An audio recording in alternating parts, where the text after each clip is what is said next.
पाटील, तुमचा उद्या दौरा करणार आहात मालवण व दुसरीकडे आज पुतळा कोसळला. या प्रकरणी पंतप्रधान नरेंद्र मोदी यांनी जाहीर माफी मागितली. काय सांगाल? नाही, शेवटी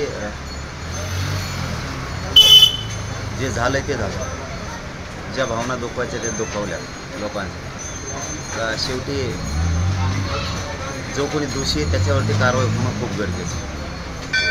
आम्ही त्या दिवशी राजकारण आम्हाला याच्यात करायचं नाही, आज पण करायचं नाही. आम्ही सांगायचं त्या दिवशी सांगितलं होतं की आम्हाला याच्यात राजकारण करायचं नाही, कोणी करायचं सुद्धा नाही, दुसऱ्याने सुद्धा करू नये. मग ते विरोधी पक्ष असेल किंवा सत्ताधारी असेल, छत्रपतींचा उपयोग कोणी राजकारणासाठी करू नये. आम्ही त्या दिवशी सांगितलं होतं. फक्त एक अपेक्षा आहे की जो कोण आहे, जो दोषी आहे त्याला सोडला नाही पाहिजे. आणि महापुरुषांच्या कोणतेही महापुरुष असो अशी जर घटना घडली तर त्याला जामीनच नाही पाहिजे, तो कायमच आत सडला पाहिजे. ती भूमिका अत्यंत महत्त्वाची आहे. आणि त्याच्यासाठी तोपर्यंत लोकांच्या मनातली नाराजी निघणार नाही. उद्या आम्ही मालवणला जाऊन आम्ही राजकोट किल्ल्यावरती भेट देणार आहे, ते जाऊन दर्शनसुद्धा घेणार आहे. एक आम्ही उद्याच तिथं मुक्कामी जातो आहे मालवणला. आणि उद्या परवा सकाळी म्हणजे 1 तारखेला आम्ही तिथं सकाळी 10च्या दरम्यान किंवा 11च्या दरम्यान आम्ही तिथं भेट देणार आहे. आणि पाटील, पुतळा पडला की पाडला असा संशय प्रकाश आंबेडकर यांनी व्यक्त केला आहे.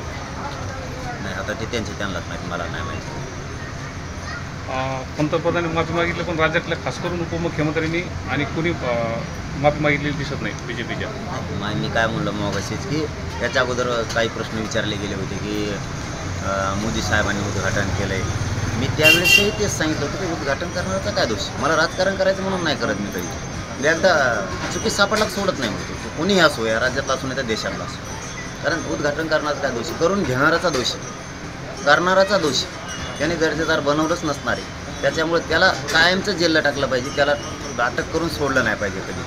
तसं आता ते देवेंद्र फडणवीसनी माफी मागावी नाही मागावी हा ज्याचा त्याचा भाग आहे. मला त्यात राजकारण नाही करायचं आणि कोणत्या राजकारण्यांनी करूसुद्धा नाही. छत्रपतींचा वापर राजकारणासाठी कोणी करू नये. ती जनतेची भावना आहे, अस्मिता आहे, ती दुखावली, त्याच्यात राजकारण कोणी करू नये. तुम्ही मालवणला भेट देणार आहे का? हो, उद्याच्याला 10 वाजता आम्ही इथून निघतोय. मालवणला मुक्कामी चाललो आणि उद्या 1 तारखेला सकाळी आम्ही भेट देणार.